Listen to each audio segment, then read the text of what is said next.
Hello student, मैं रुपिंदर कौर। हमारे YouTube channel में आपका हार्दिक स्वागत है। आज हम टॉपिक करेंगे रिप्रोडक्शन इन ऑर्गेनिज्म, जीवों में जनन। रिप्रोडक्शन इन ऑर्गेनिज्म, जीवों में जनन। ठीक है, जीव विज्ञान की वह शाखा जिसके अंतर्गत जीवधारियों का अध्ययन किया जाता है उसे बायोलॉजी कहते हैं। बायोलॉजी शब्द ग्रीक भाषा के दो वर्ड से मिलकर बना है, बायो प्लस लोगोस। बायो का अर्थ है life, bio plus logos. Bio का अर्थ है लाइफ, जीवन। लोगोस का अर्थ है स्टडी, अध्ययन।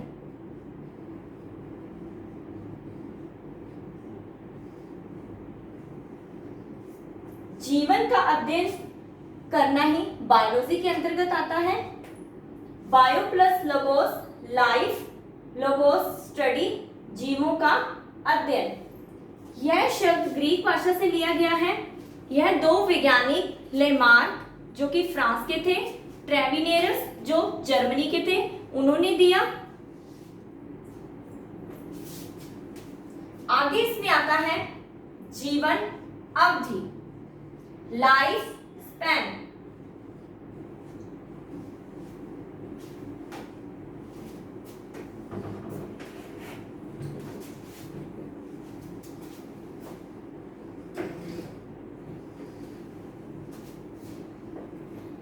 प्रकृति में अगर कोई भी जीव जो है वो अगर पृथ्वी पर आया है तो उसकी मृत्यु तो निश्चित ही है।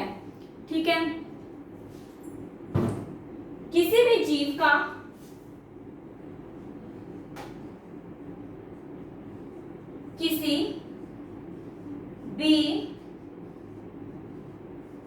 का उसके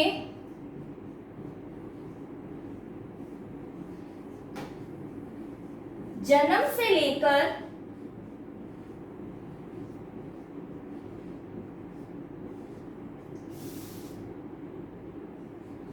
मृत्यु तक का प्राकृतिक समय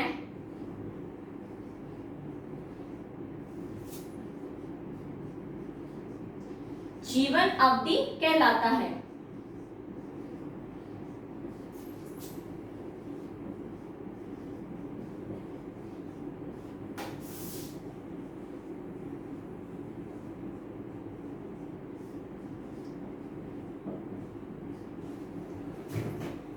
जीवों का आना और जाना तो लगा ही रहता है।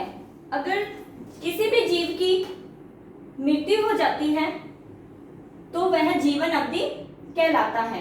टाइम ऑफ बर्थ से लेकर टाइम ऑफ डेथ तक इनके बीच का जो पीरियड्स होता है वो लाइफ स्पैन कहलाता है। प्रत्येक जीव की जो जीवन अवधि होती है वह अलग अलग होती है। जैसे तितली जो 1 या 2 सप्ताह ही जीवित रहती है और फल मक्खी जो होती है वो 30 दिन तक जीवित रहती है।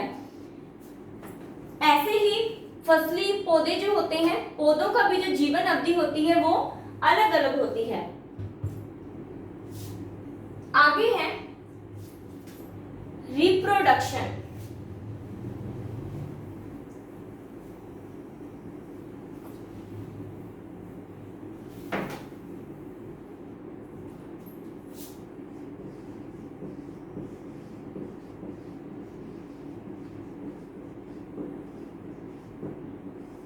जनन।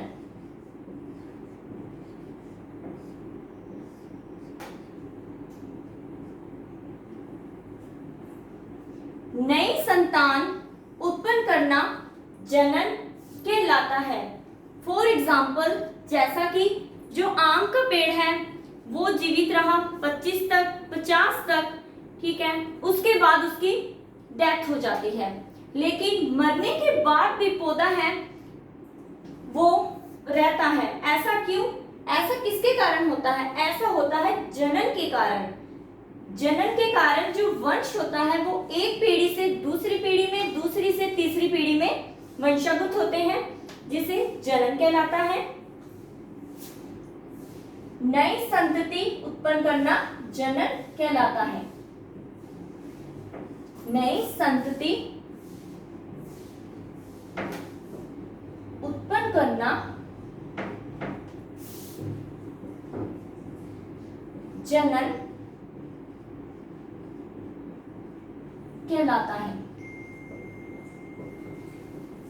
नई संतानें उत्पन्न करना, इनसे जो लक्षण होते हैं वो पीढ़ी दर पीढ़ी आगे वंशागत होते रहते हैं।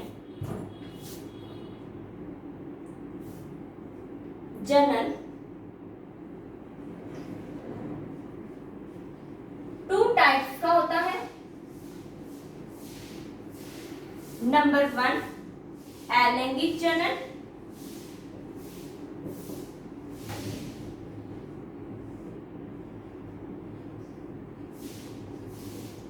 नंबर 2 लैंगिक जनन।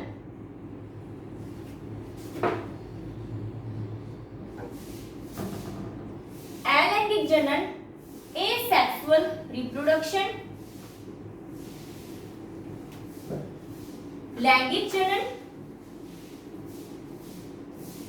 Sexual reproduction.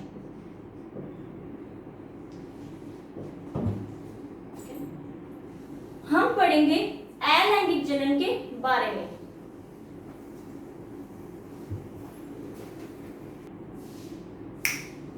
अलैंगिक जनन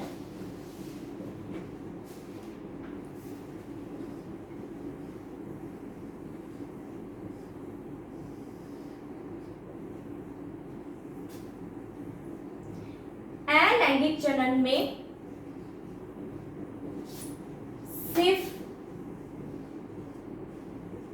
एक ही जनक की आवश्यकता होती है।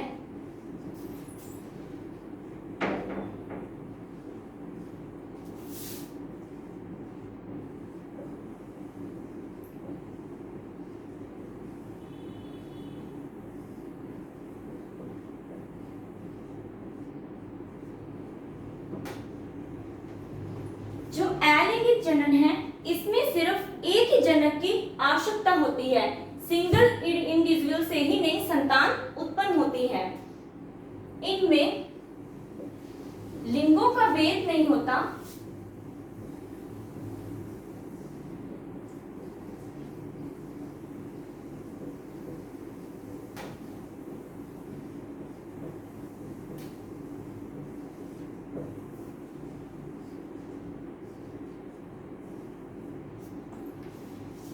इसमें सिर्फ एक ही जनक की आवश्यकता होती है। इनमें लिंगों का भेद नहीं होता। अलैंगिक जनन में अपने ही जनक के द्वारा हूबहू नई संतान उत्पन्न करना, इसे क्या कहते हैं? क्लोन कहते हैं। जैसे अपने ही जनकों के द्वारा कोई नई संतति हूबहू उन्हीं के जैसी उत्पन्न होती है, उन्हें क्लोन कहते हैं।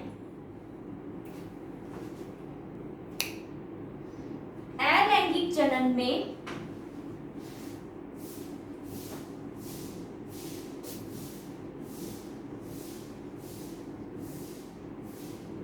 जो संतान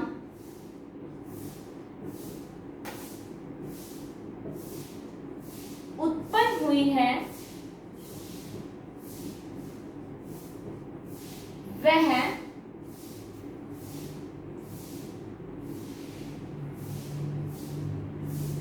अपने जनक के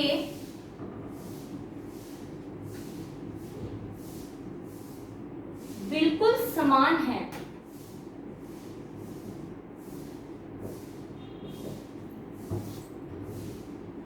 इनसे जो संतान उत्पन्न हुई उसे क्लोन कहते हैं।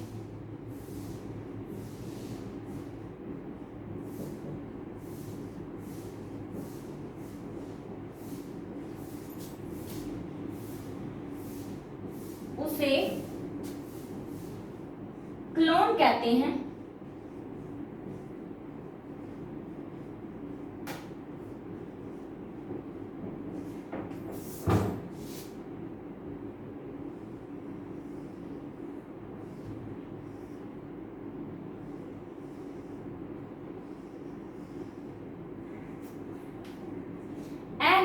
जनन में सिर्फ एक ही जनक की आवश्यकता होती है। इनमें लिंगों का भेद नहीं होता। अलैंगिक जनन में जो संतान उत्पन्न हुई वह हूबहू अपने जनक के समान होती है, इसे क्लोन कहते हैं। जैसे यहाँ संतान इसके बिल्कुल सेम एक जैसी संतानें उत्पन्न हुई। नंबर 2, लैंगिक जनन, सेक्सुअल रिप्रोडक्शन।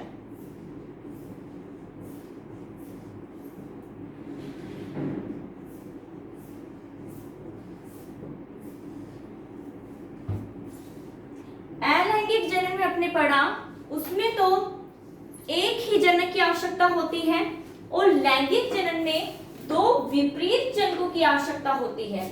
लैंगिक जनन में दो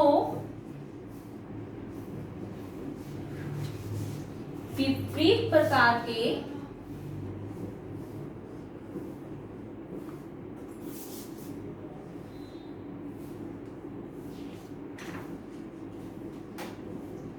जनकों की आवश्यकता होती है।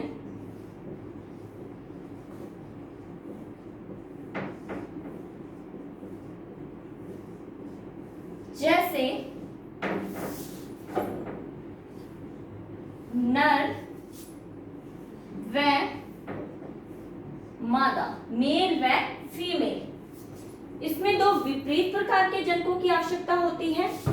से नर व मादा, नर से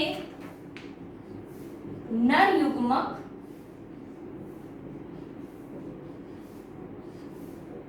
से शुक्राणु, स्पर्म, मादा से मादा युग्मक,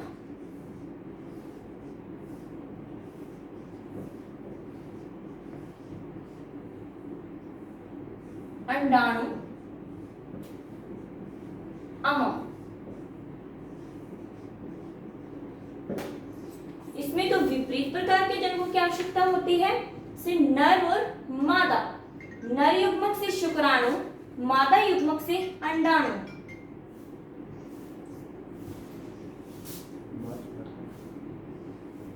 शुक्राणु, मादा युग्मक से अंडाणु। नर और मादा से जब संतान उत्पन्न होती है वो हूबहू अपने जनक के समान नहीं होती है।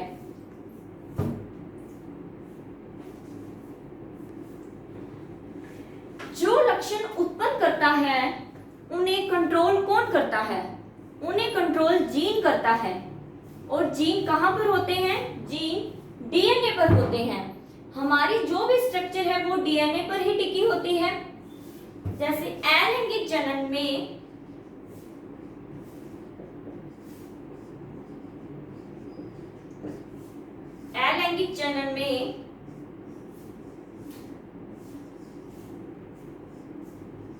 डीएनए, यहाँ का जो डीएनए है ये डिवाइड होगा तो डबल होगा।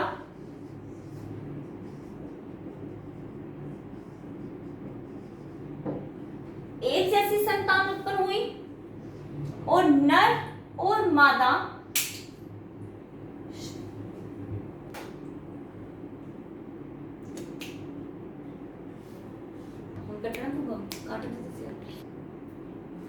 और नर और मादा से जो संतान उत्पन्न होगी उसमें कुछ लक्षण तो माता के होंगे और कुछ लक्षण पिता के होंगे। दोनों से क्या बनेगा? युग्मनज, जिसे क्या कहते हैं? जाइगोट। इनसे जो डीएनए बनेगा वो अलग होगा। जीवों में जन्म पढ़ा अपनों ने, जीवन अवधि, उसके बाद अलैंगिक और लैंगिक जनन के बारे में पढ़ा। अलैंगिक, इसमें सिर्फ एक ही प्रकार के जनक की आवश्यकता होती है और लैंगिक जनन में दो विपरीत प्रकार के जनकों की आवश्यकता होती है। जैसे नर और मादा, नर युग्मक से शुक्राणु, मादा युग्मक से अंडाणु और इन दोनों के क्या बनेगा, युग्मनज जायगोट, और इनसे जो संतान उत्पन्न होगी वो हूबहू इनके समान नहीं होगी। आगे है अलैंगिक जनन।